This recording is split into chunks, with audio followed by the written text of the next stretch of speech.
कश्मीर, जिसे भारत का स्विट्ज़रलैंड और धरती का स्वर्ग कहा जाता है, कश्मीर को हम सब उसकी सुंदरता और प्रकृति की वजह से बहुत पसंद करते हैं। आज हम इस एपिसोड में कश्मीर के बारे में जानेंगे। कश्मीर का क्या इतिहास रहा, कैसे कश्मीर को भारत में मिलाया गया, कैसे उसे नाकामयाबी के साथ छीनने की कोशिश की गई और आज तक करी जा रही है। सबसे पहले मैं आपको जम्मू कश्मीर के इतिहास के बारे में बताऊँगी।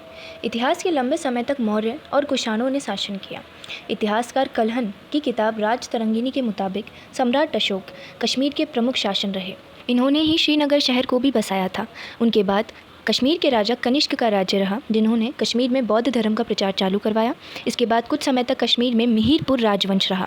धीरे धीरे बौद्ध धर्म का प्रचार कम होने से कश्मीर संस्कृत पंडितों का भी धर्मस्थल बनता गया। 7वीं सदी में दुर्लभ वर्धन ने शासन किया। राजतरंगिणी के मुताबिक सबसे ताकतवर ललित आदित्य रहा। उसके बाद लोहार वंश ने शासन किया।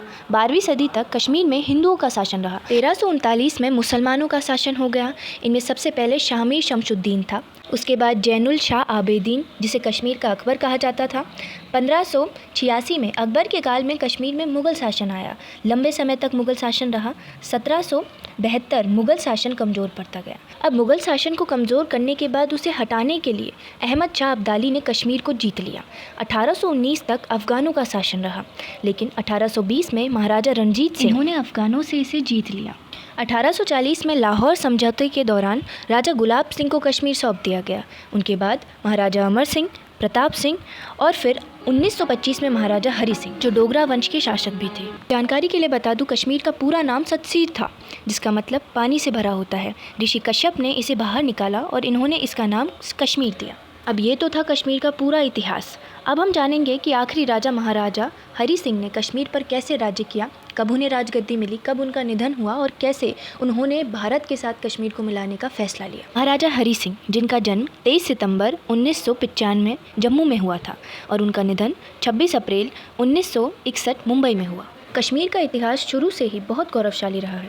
महाराजा हरि सिंह, जो कश्मीर के आखिरी महाराजा थे, उन्होंने 26 अक्टूबर 1947 को जम्मू कश्मीर को भारत का एक हिस्सा घोषित कर दिया था। महाराजा हरि सिंह ने 23 सितंबर 1925 को कश्मीर की राजगद्दी संभाली थी।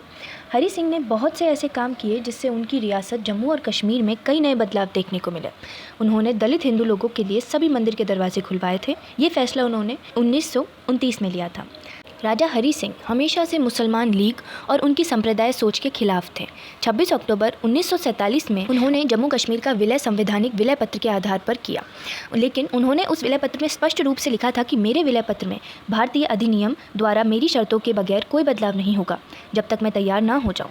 उनके विलय पत्र में आर्टिकल 370 और 35A भी शामिल थे, जिसे भारत सरकार ने आखिर में ख़त्म कर दिया। इन सारी शर्तों और नियमों के बावजूद पाकिस्तान जम्मू कश्मीर के बारे में हमेशा सोचता था कि वह भारत का हिस्सा कभी ना बने, लेकिन पाकिस्तान का हिस्सा बन जाए। और महाराजा हरि सिंह कभी भी पाकिस्तान के साथ जाने को तैयार नहीं थे। वे कभी भी कश्मीर को पाकिस्तान के साथ मिलाना नहीं चाहते थे।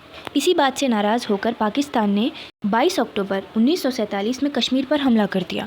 परेशान होकर महाराजा ने पंडित नेहरू और सरदार पटेल से 24 अक्टूबर 1947 में बात करी। इससे पहले महाराजा, चाहे कोई भी देश हो, जम्मू कश्मीर को कभी किसी के साथ शामिल नहीं करना चाहते थे। हमेशा जम्मू कश्मीर को एक अलग रियासत की तरह रखना चाहते थे, जिसे वह किसी में भी शामिल नहीं करना चाहते थे। लेकिन पाकिस्तान के हमलों से परेशान होकर उन्होंने भारत के साथ हाथ मिलाने का फैसला किया। उनकी मदद करने के लिए जवाहरलाल नेहरू और सरदार पटेल मान गए थे, लेकिन जवाहरलाल नेहरू और सरदार पटेल ने यह शर्त रखी कि उन्हें जम्मू कश्मीर को भारत में मिलाना होगा। इस शर्त के अनुसार हरि सिंह ने जम्मू कश्मीर को भारत में मिलाने का फैसला लिया और 26 अक्टूबर 1947 में कश्मीर को भारत में मिला दिया गया। तो ये थी जम्मू कश्मीर के इतिहास की संपूर्ण जानकारी। वीडियो से थोड़ी भी हेल्प मिले तो मुझे कमेंट में जय श्री राम लिख के बताइएगा।